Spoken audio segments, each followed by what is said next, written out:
speaking of a beautiful journey, it was a huge treat to be able to, go through this early. I know it's not out yet, but No, it's not. You got exclusive copies. And extremely grateful for that. And honestly, there are some things in here that, I really did get emotional reading it. And, it definitely was a huge treat. What inspired you to start this project? So when I was 17, my grandmother Wanda, thank you. It's so surreal to see you holding that. It's amazing. When I was 17, my grandmother Wanda gave me 63 of the love letters that my grandfather Dale had written to her during World War II. And they had written hundreds back and forth, but only these 63 remain.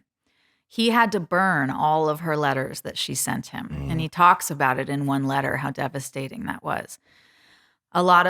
Most men had to burn all the letters because they couldn't carry them. They were right on the front lines and they were moving a lot. So I only have my grandfather's side of the letters. So when I got them at 17, I knew that they were a really big deal. And I knew that I wanted to turn them into a film someday.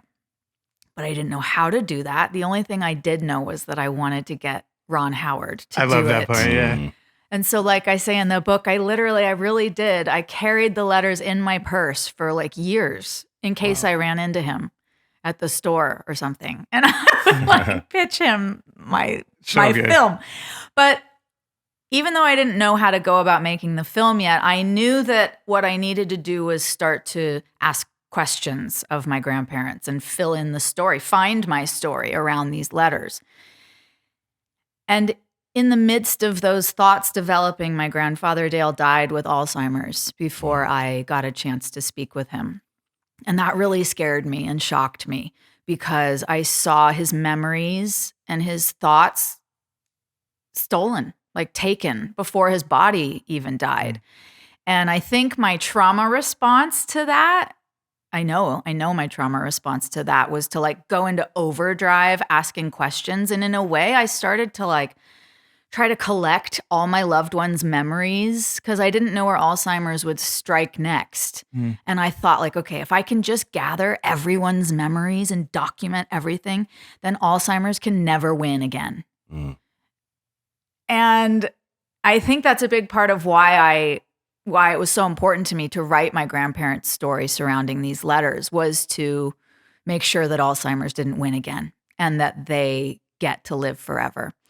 And so that led me ultimately to interviewing my grandmother in her nursing home for 3 days when she was 97. And I taped the whole thing. And she died 4 months later. So this book, Remember Me as Human, is the story of those 3 final days that I spent with her in her nursing home. And what started as asking questions about the letters really became a masterclass in what it means to be human and how to truly live and embrace that and celebrate that. And that's a very important message that I stand for sharing with others. Especially at a time like this when AI and technology are stealing our humanity and our connection of sitting here and staring into each other's eyes, I think it's more important than ever. It's a timeless story that must be told at a time like this. Such a strange juxtaposition. Yeah. I feel like there's so much self-identity and knowledge of finding yourself in that, exactly what you're saying right there. That's so important for people because I think when you know yourself, the world opens up to you in a different way. You know what I mean? And to take that, like I had an experience with a neighbor of mine. So I lost my grandfather before I was born. And then 3 days later, my mom found out she was pregnant with me. Oh my gosh. So I never got to know him. It was her father? It was her father, Whoa. yeah. So I didn't grow up with grandfathers, but I still have my grandmothers. But something happened about 3-4 years ago. I had a neighbor who, when I first moved to this new house in this neighborhood, we didn't like each other.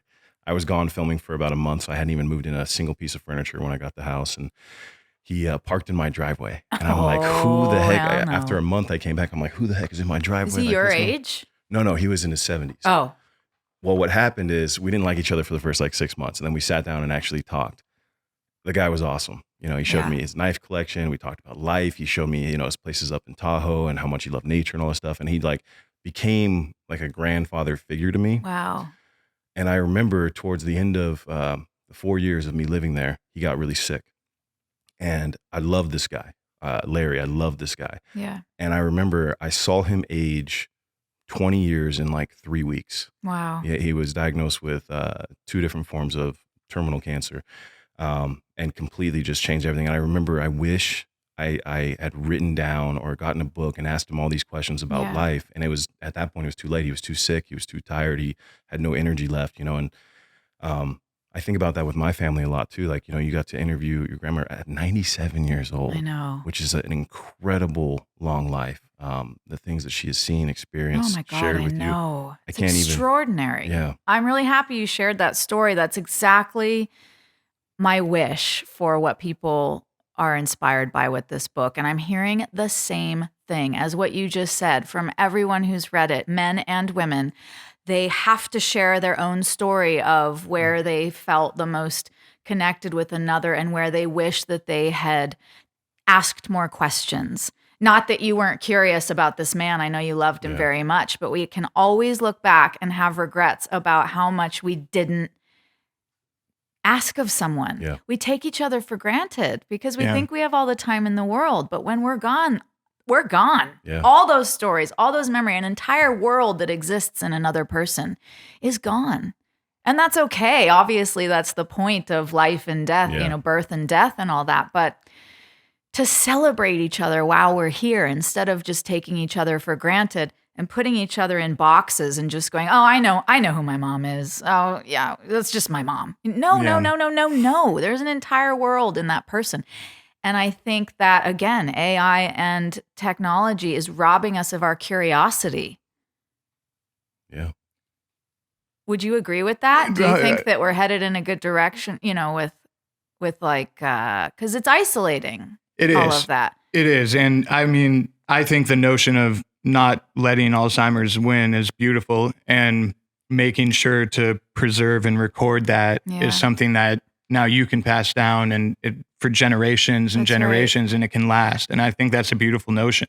And, one of my favorite parts of that is when, you go to the piano in the nursing home and Yeah. you talk about the importance of music. And, Yeah. and by the way, I'm not sure if I'm supposed to be sharing like Of spoilers course or you anything, can. Yeah. but that moment was so beautiful because it kind of tied into the rest of your life as well, with music playing Right. such a big role, and, seeing the impact of that. What was that moment like? And can you kind of expand on that? The moment of playing piano in the nursing home. Yeah. Yeah. So I grew up going to this nursing home, and it really does. It's like another character in the book. It's the setting where a lot of the book takes place. And it was always very upsetting for me to be in that place. And every time I would go, my grandmother would make me sit at the piano and play for everyone. And it was really, and I do describe it in the book, it was very scary. I think that we are very afraid by old age. We're very afraid of old people when we see them sitting in a corner drooling. I don't think people know what to do with that. It's very overwhelming. And I'm going to talk in a bit about an association that I've joined with to bring more awareness to that. But that experience at the piano in the nursing home changed my life, the one that I write about, where I saw people who were sitting there with their head in their lap, lift their head up and start to move to the music and come back. They came back. And I saw the power, not just of music. That happens to be something I bring to the table because I'm a musician, but whatever it is, just sitting with someone, looking at them in the eye, treating them like a human being, reminding them that they are human. It makes me very emotional because you forget as you get older that you're still human.